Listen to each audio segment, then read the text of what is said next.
Guys, I got a topic for you today, and hopefully I don't get in trouble for talking about it. So, I mentioned yesterday that the Federal Reserve lowered its basis points to increase borrowing power, right? To ease lending. So, let's blow the lid on something real quick. They didn't do that for you guys, all right? They didn't do that for us down here at the bottom, all right? They didn't do that for the people. They didn't do that to increase consumer purchasing power. That wasn't the goal. The goal was to support companies like who buy up tons of properties, so they jack up the prices, they increase profits for themselves at the expense of the average consumer. Okay, so on the surface that's nothing new, but you have to look at it in context of timing. So I also mentioned that it's the fall coming up, and the fall is not the normal time for people to be buying and selling real estate. Normally that's in the spring and the summertime. Okay, that's the hottest seasons.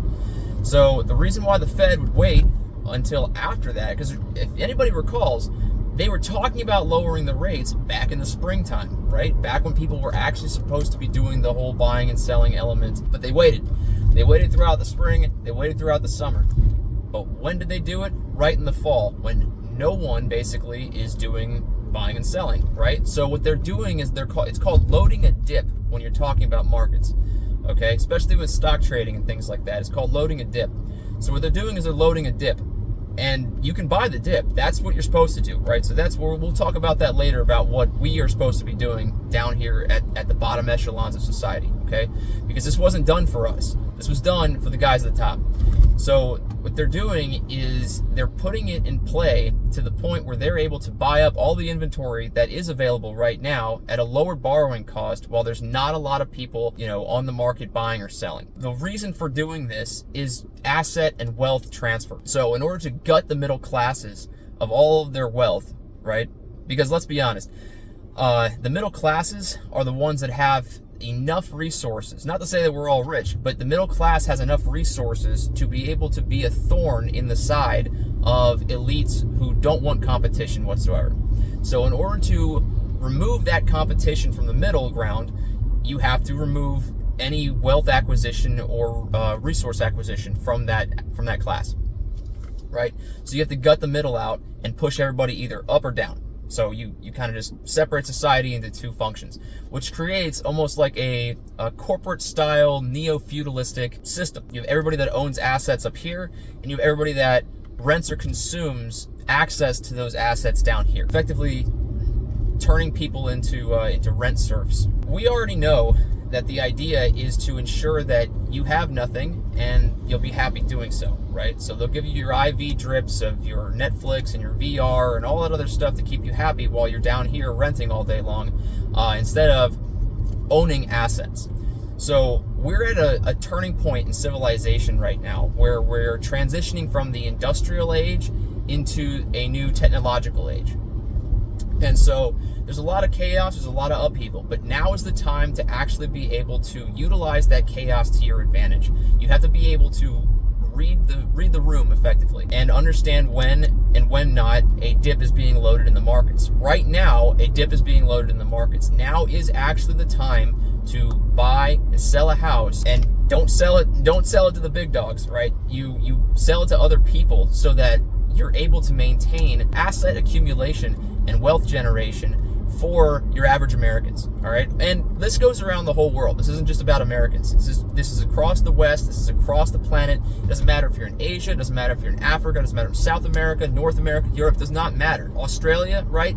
The freaking moon. It does not matter. This is a universal law of market dynamics, okay? Macroeconomics. Right now is the time to buy and sell and to look for these things, because again, you don't have a ton of competition. Like, you don't have a lot of people looking at this. So now is the time to actually invest in yourself. You have to understand that if you are renting and paying more money than most people are actually spending on mortgages, which is the case for a lot of people. People pay $1,500, $2,000, $3,000, $4,000 and up. I mean, the rent is unreal, right? A mortgage can run you a lot less than that. I mean, a mortgage can be, like, say you're spending $2,000 on rent, right? A lot of people do that. Spend $2,000 on rent, that's the same as a mortgage, man. That's the same as a mortgage. And in fact, you can get a lot of mortgages cheaper than that because you're doing 30-year loans on that, okay? You have to understand that if you are paying out to somebody else, then you're not paying yourself. That's just how it is. You have to get tangible assets. Tangible assets are essential in wealth generation, okay? The equity that you put into these things appreciates over time. You earn money on your money. That's how all the top players do this, okay? Now, another thing though is that you need to understand how the game is played. If you don't have a piece on the board, and you have to look at tangible assets, especially real estate. It doesn't matter, gold, silver, whatever, but specifically real estate. That's one that most anybody can get into. Even if it's it's a plot of land, and you plop a trailer on it to avoid whatever, however you want to play the game, right? It doesn't matter. As long as you have a tangible asset in your portfolio, as they want to call it, right? Because everybody talks in terms like that in markets. As long as you have a tangible asset, you have a piece on the board. Get yourself tangible assets and become a player in the game. Because in the future, as we're moving towards this thing, and by this thing I mean the transition into the new digital age, right? The technocratic age, okay? We're moving into that. If you aren't on the opposite side of that gap as civilizational cycles unfold, you're going to be unfortunately down here. Your offspring, your future generations are going to be down here. You're going to see an impossible gap created on purpose so that there's less competition at the top, so they don't have to have competition. They don't want competition. It's like gatekeeping, effectively. They ensure that you don't have the ability to have assets to gain wealth, so that there's less people up here playing the game, so there's less people competing to win the game, or at least play it for that matter. The way to fix that is to get yourself a tangible asset. Get yourself some form of land. Get yourself some form of house. It does not matter what. It does not matter the price point. It doesn't matter if it's something tiny or if it's something huge. Play the game. It's the only way to play the game, is to put a piece on the board. That's your piece on the board. You have to understand the purpose of real estate. It's not necessarily to say, oh, I've got a fancy house. No, it's about getting yourself in the game. Most people aren't playing the game. They are completely content putting on their VR headsets and just vegging out in a room dystopia style. If you don't want to be a dystopian rent serf, you need to play the game. You need to get a piece on the board, okay? Real estate is your piece on the board, and you have to understand how the markets work, how the charts go, and how the dips move. You have to understand macroeconomics. Now, here's the deal. Not everybody has time to do that. That's a lot of research. It's a lot of academic research in order to understand that stuff. So if you need help doing this stuff, give me a call. Seriously, like, this is what I do. It is very important that people understand this. And I don't care if you're even in my state. You can be all over the continental U.S. Give me a call, and I will find you an agent somewhere that can actually do what you need them to do.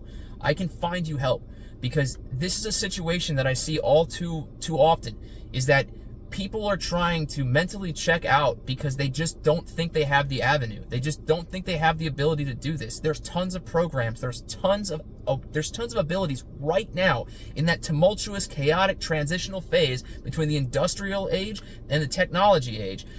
This is the time to actually establish long-term intergenerational wealth. And if you don't take a bite out of that pie, if you don't put a piece on that board, you are not going to be playing this game 10, 20, 30, 40 years from now, or 6, 7, 8 generations down the line. You will be priced out of that. The gap will be too hard. And I'm not trying to sow fear. I'm just not, right? It's not a fear thing. Don't get emotional about this. Don't play the political thing. You need to understand that this is not about politics. This is not about fear. This is not about emotions. This is strictly objective economic analysis. Politics speaks nonsense. Economics speaks volumes. You need to understand how this game is played. And look, I get it. It's extremely tedious and time-consuming to study and understand these markets, okay?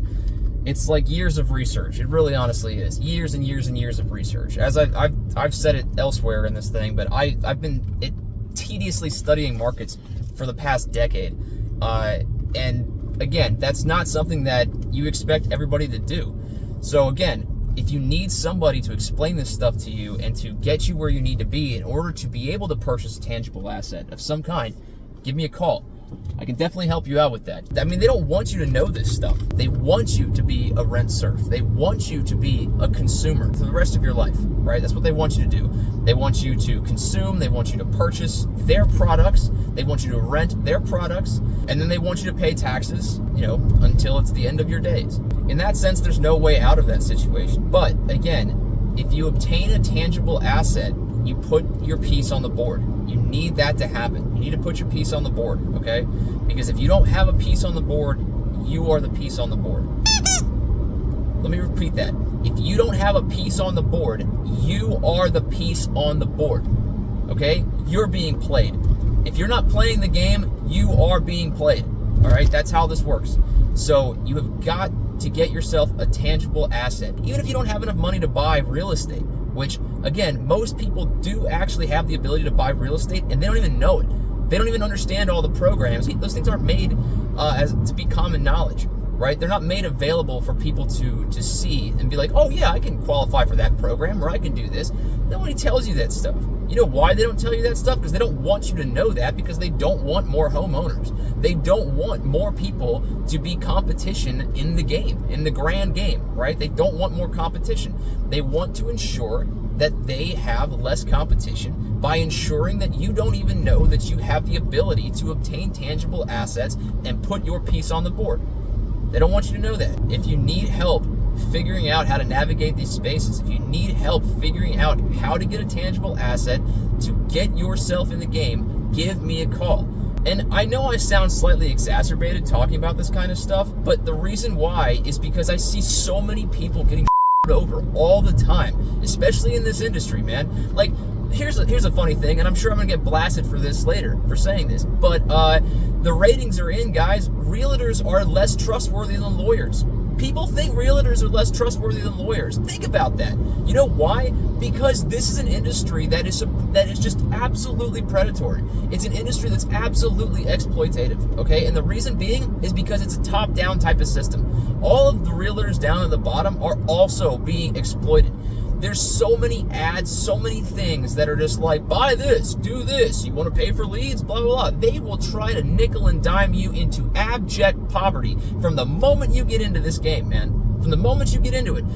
And the reason being is because anybody that has a heart is going to be absolutely offset by that kind of stuff. And the perseverance that most people have, you don't have enough perseverance to be able to push through that nonsense and make something of yourself without giving up your soul. That's just the reality of it. Most people just unfortunately sell their souls in order to make money. It's very rare that you find anybody that's not willing to put up with that kind of nonsense. And I'm not sitting here tooting my horn, but again, if you want some, again, I'm telling you guys this. When's the last time you were on YouTube or on Instagram or Facebook or anything else like that, and you heard a realtor talking about this kind of stuff? You don't. Why? Because they're all out trying to make a buck. That's their job. And again, that's the game, right? That's the job. They're trying to make money. They are trying to make money. And by all means, you have to make money. You got to pay your bills. You got to play the game, right? At the same time, though, there is a balance to be struck. And the balance is not to just put everything to one side or the other, right? The balance is balance. So again, yeah, do I need to make money? Do I need to make sales? Do I need buyers, clients? Do I need to list houses? Of course I do, right? That's literally part of the job.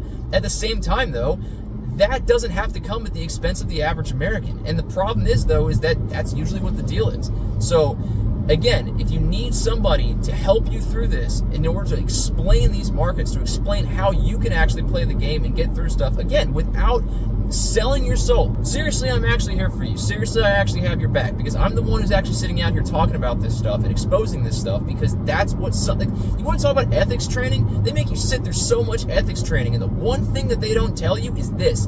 They don't talk about this. They don't talk about this in ethics at all. Why? Because that's not what they consider ethics to be. Ethics is just be as nice and fake as possible. That's ethics to the system. The system's ethics is being fake. To be fake and say, oh, I can't talk about this. Let me just show you a website and you can go and look it up for yourself, right? Make your own decision. Make your own decision. People come to realtors to get help. They don't come to realtors to make their own decision.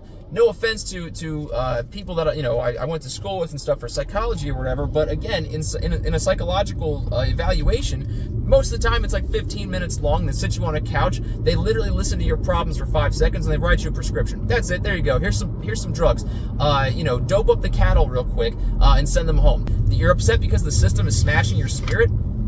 Here's drugs, right? Here's some drugs. That's how they try to get it to be done in real estate, okay? Oh, you're concerned that certain things are wrong. You're a concerned individual. You want to know something. The realtors aren't allowed to talk about any of your concerns. They will just redirect you to a website. You can make up your own decision. You, the person who has your own job and your own interests and your own life and your own researches and the stuff you've been doing your whole life, you are now supposed to become an expert in markets, housing situations, and crime statistics, school districts. You're supposed to become an expert in all this overnight, right? You got to make your own decision. What's the point then of a realtor? In all reality, what's the point then of a realtor? Is there one at that point? In my opinion, there's not. So what you have to do is find somebody, and I'm not saying I'm the only one out there that thinks like this. I'm sure there are many other realtors that think like this. Again, but they're mostly silenced because the system wants you to shut up and just do the bit, right? Just let people do what they're doing and make money. They don't care, actually. When the ethics course says that this is good for business, you know well it has nothing to do with ethics and everything to do with economics. End of story. That's the bottom line. If they're telling you it's good for business, it has nothing to do with ethics. Ethics doesn't make money. Let's put it that way. You want the real truth? Ethics doesn't make money. That's not the point of ethics. Ethics is to do what's right, not to do what's profitable. But they're not going to tell you that. It's a necessity for people to understand that the system is rigged against you. Okay? It is. Let's be honest. The system is rigged against you. So if you want to play the game and know how to play the game, you have to find people that are knowledgeable about the game. Ask them questions. I've got you. Hit me up in my DMs. Give me a call on the office phone or whatever. If you can find my cell phone, honestly, I don't put that up. Give me an email. Just contact me, and I will talk to you about this. Stay smart out there.